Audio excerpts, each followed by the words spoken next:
Hello, my name is Gail Woodland and I work for the All Wales Therapeutics and Toxicology Centre.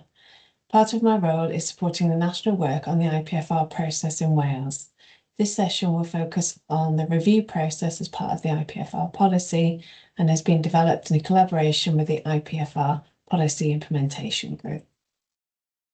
Patient and their clinician have the right to request information about how a decision was reached by the IPFR panel for their application. They can decide to either resubmit the application, assuming that there is significant new clinical information or a change in the patient's circumstances, or to request a review hearing. If the patient has a complaint to make regarding the care that they have received that has been arranged in relation to an IPFR funding decision, then this will be best dealt with through the Health Board or JCC's Putting Things Right process. The reassuring news is that the requirement for a review of an IPFR decision is rare, with only 5 cases in the last 5 years. When the clinician receives their letter with the decision and the rationale for the decision of the IPFR panel, they have 25 days, excluding weekends and public holidays, from the date of the decision letter to request a review. Clinically urgent cases, as deemed by the referring supporting clinician, can be considered outside of the panel process by the Health Board's chair, together with a clinical member of the review panel, and are in accordance with the principles of the IPFR policy. The requested clinician on behalf of the patient or the patient with clinician support can request a review. Patients are able to access advocacy support at any stage during the process. There are 3 grounds for review, which will be discussed in more detail next.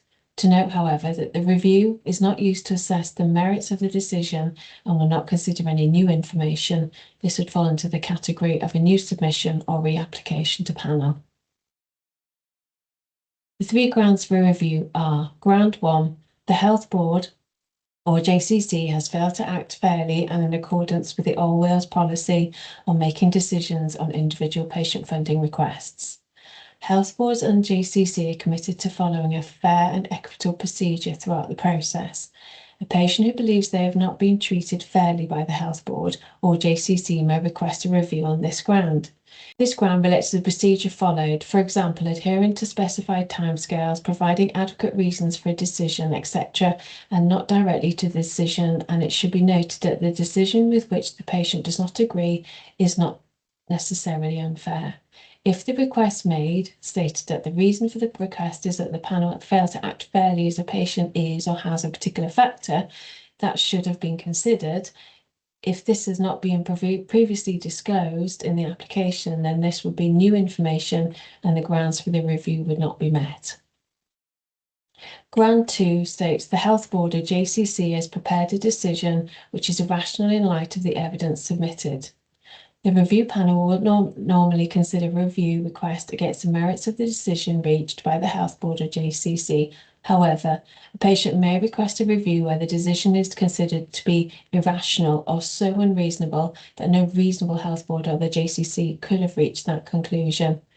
A claim that a decision is irrational contends that those making the decision considered irrelevant factors, excluding relevant ones, or gave unreasonable weight to particular factors. However, it is important to bear in mind decisions must be based on clinical information and social, psychological, or lifestyle factors. So, for example, a patient's ability to work or care for dependents should not be brought into consideration by the panel. Ground 3 is that the Health Board or JCC has not exercised its powers correctly. Health boards and JCC are public bodies which carry out its duties in accordance with the statutory instruments under which it was established. As such, there is a presumption that public bodies, such as the NHS, will make decisions within the law.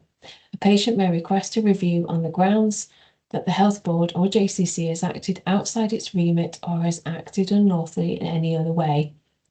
For example, health boards and JCC cannot have a blanket policy to refuse all IPFRs for a certain treatment, as each case must be considered on its own merits. These organisations must not be deemed to be discriminatory in any way.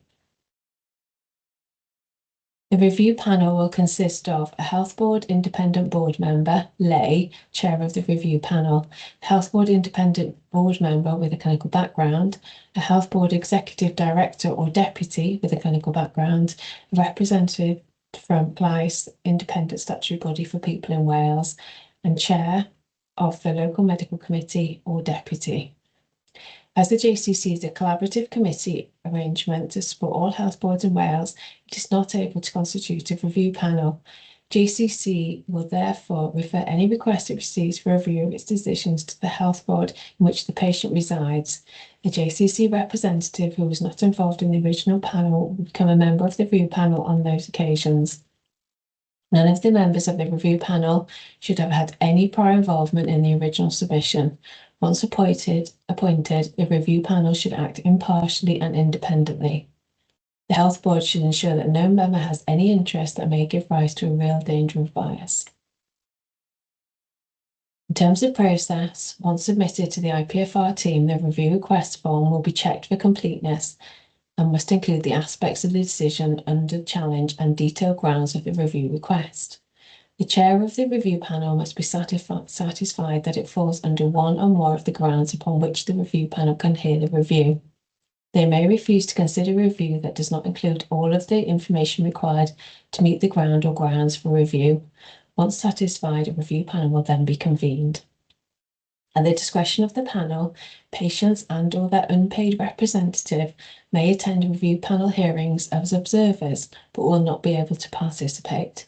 This is because the purpose of a review hearing is to consider the process that has been followed and not to hear new or different evidence. They will be asked to leave prior to the panel making their decision.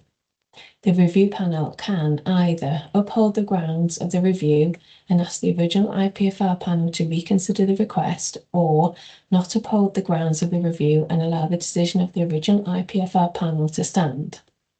The letter should be sent within 5 working days of the panel and will also include information on how to make a complaint to the Public Service Ombudsman for Wales should they not be satisfied with the decision. Overall, it's important the review panel remains objective, avoiding sentimentality, and has no prior involvement or conflict of interest. Some cases may be high profile, and members should avoid any media reports or outside influences that could cloud their judgment.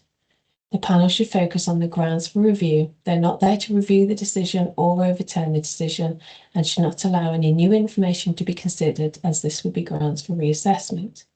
In both the review and the original IPFR case, documentation is key. There should be clear rationale in the minutes and letter to the clinician for any decisions made.